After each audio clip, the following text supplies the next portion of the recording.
next inductee is Rod Pawlik.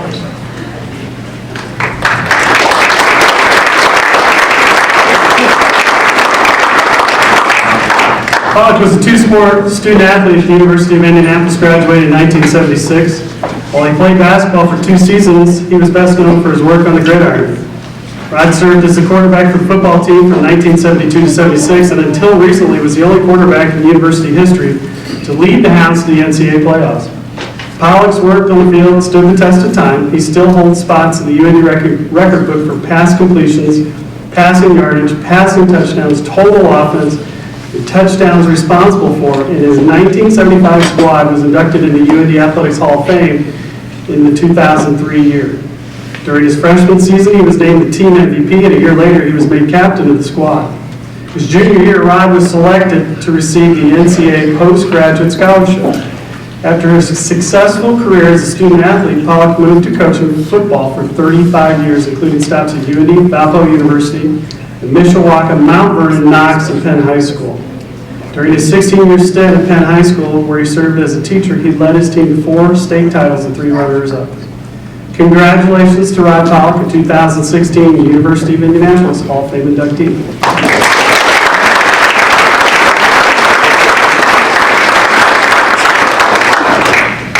Okay, I know that table over there, table 11, they got bets on me that I'm going to screw up here. I'll try not to. I first of all want to thank Matt and his people he works with, and also Sue and the people she works with. And I'd also like to thank the Hall of Fame committee for electing me to this. Indianapolis University, Indiana Central, has been very close to me. I've done a lot of things that some people may not know. One of these was that I had this NCAA Postgraduate Scholarship, and I was going to go to Butler because I didn't know I could go to Indianapolis. And I was walking across Switzer parking lot here, and Dr. Lynn Youngblood ran into me, and he said, "What are you going to do with that scholarship?" And I said, "Well, I'm going to Butler." I talked to this guy over there, and I've got it set up. He goes, "Why don't you come here? Because you're going to have to transfer your stuff in anyhow for PE." So I ended up coming here. And then many years later, walking across the same parking lot with my fiance at that time, my wife now, we're looking for a place to have a reception for our wedding. And he said, "Well, why don't you have Dr. Cease marry you?" I never thought of it.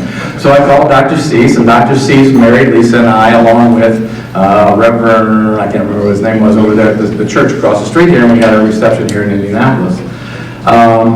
When I did my student teaching, I was lucky enough to be handed over to Rich Reasoner.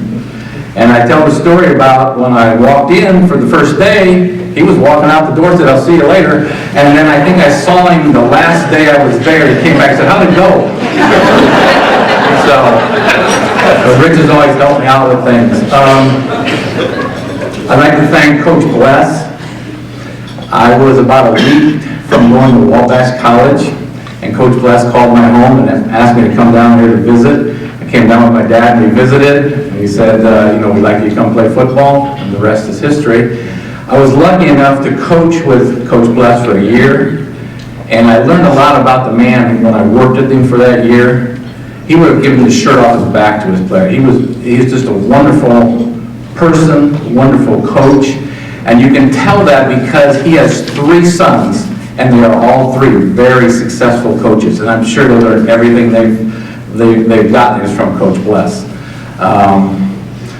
A little bit about, I want to thank some other people. 2 of the people are not here tonight who are very important to me. My dad passed away last spring.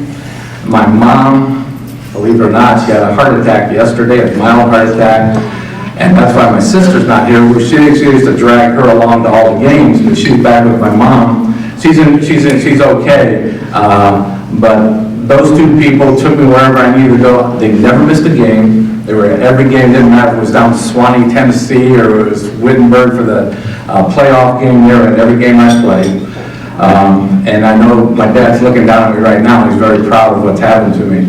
I'd also like to thank my wife, Lisa. The only problem is, in my family, I'm the second best coach. I mean, I've won 4 state titles as an assistant coach and 3 runners-up. She's won like 700 or 800 volleyball games. She's in the Hall of Fame for volleyball coaching. She won a state championship. Her last game she ever coached was a state championship game, and she won.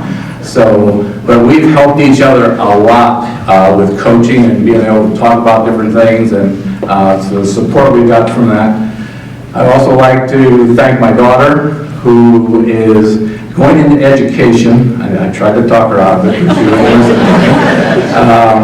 She's a fifth-year senior now. She started out at South Carolina. She was playing volleyball, and she transferred to Western Michigan. And her last year at Western Michigan, she led all NCAA Division I in assists, total assists. She was named the MAC Conference Player of the Year in the tournament, and led her team to play against Wisconsin in the NCAA tournament. So she had quite a career, but the best thing about her is she's a wonderful young lady that her dad is very, very proud of. And then my son Jeffrey, he is a freshman at Penn High School, and he played freshman football this year, and he's playing baseball also at Penn, so his career is still ahead of him. And the other person at that table, Mr. Tim Leonard, he has a special place for me because, as he told me, that he caught 27 passes and 5 touchdowns, and that's why I'm up here getting this award. But the reason I have a close connection with him is that Tim is the one who introduced myself to Lisa.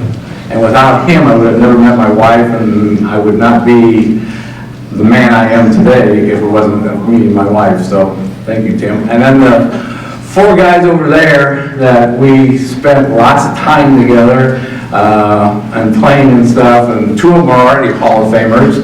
Mr. Wayne's back there. He's a good candidate for the committee to think about because he was a heck of a lineman. He was also a heck of a baseball player. It's just great to see those guys, and I did this without any notes, guys.